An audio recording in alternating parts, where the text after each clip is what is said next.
কে ভাবেন আমার মতো সকালে তো ডিম খেয়েছে, দুপুরে তো চিকেন, আর রাতে কি খাবো? সহজ সমাধান, চিকেনের গিলা কলিজা।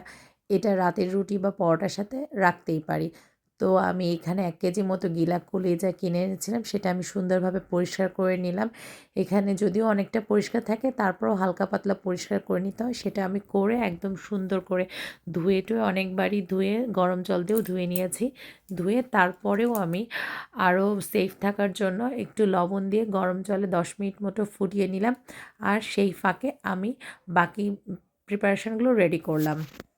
আমার চিকেনের গিলা কলিজা সিদ্ধ করা হয়ে গেছে, আর এখানে আলু, পেঁয়াজও কাটা হয়ে গেছে, সাথে টমেটোও ছিল। টমেটো যেহেতু ফ্রোজেন থাকার কারণে ওটা একটু আমি পরে কাটবো। তো সেই ফাঁকে আমি কড়াইতে তেল দিয়ে সব আস্ত মশলাগুলো দিয়ে নিলাম, জিরা, তেজপাতা, শুকনো মরিচ, এলাচ, দারুচিনি। তার ভিতর আমি পেঁয়াজও দিয়ে নিলাম। পেঁয়াজটা একটু নাড়াচাড়া করে ওর ভিতরে লবণ, হলুদ দিয়ে আবার নাড়াচাড়া করতে থাকলাম। তারপর টমেটোও দিয়ে দিলাম। এরপর টমেটো দেওয়ার পরে আমি আদা বাটা, জিরা বাটা, আদা জিরা গুঁড়ো সব ধরনের গুঁড়া মশলাও দিয়ে দিলাম, আর একটু জল দিলাম যাতে মশলাটা পোড়া না লাগে। আমি ঘরোয়া একটা গরম মশলাও ইউজ করেছি এর ভিতরে। যদি কারো এই রেসিপিটা দরকার হয় ঘরোয়া গরম মশলার, আমাকে কমেন্ট করবেন, আমি দিয়ে দিব। আমি এর ভিতরে একটু ধনিয়া পাতা, লেবু পাতাও অ্যাড করেছি যেন কোনো রকমের কোনো গন্ধ না থাকে। এটা আমার নিজস্ব তৈরি করা গরম মশলা। আর আমি একটু অনেকটা বেশি করে সরিষার তেলও দিয়ে দিলাম। যদিও বা কোনো গন্ধ থাকে, এই সরিষার তেলের ফ্লেভারে গন্ধটা চলে যাবে। তারপর মশলা যখন কষানো হলো তখন আমি জল ঢেলে দিলাম। আর জল ঢালার পর আবার একটু নাড়াচাড়া করে ঢাকা দিয়ে রাখলাম।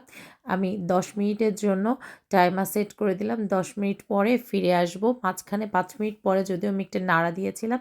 তারপর আবার ১০ মিনিট পরে ফিরে আসলাম। এবার ঢাকা খুলে দেখলাম কতটা হয়েছে। একটু আলুও চেক করে নিলাম আর লবণও চেক করে নিলাম যে আলুটা সিদ্ধ হয়েছে কিনা, লবণটা ঠিকমতো হয়েছে কিনা। আমি দেখলাম সব মশলাই পারফেক্ট আছে, বাট জলটা একটু শুকিয়ে গেছে। আর একটু যেহেতু জাল হবে তাই আমি আরও একটু জল অ্যাড করে নিয়ে জাল দিলাম। দিয়ে যখন আমার পছন্দ মতো টেক্সচার চলে আসলো, কালার চলে আসলো, আমি ২টা কাঁচামরিচ অ্যাড করলাম ফ্লেভারের জন্য।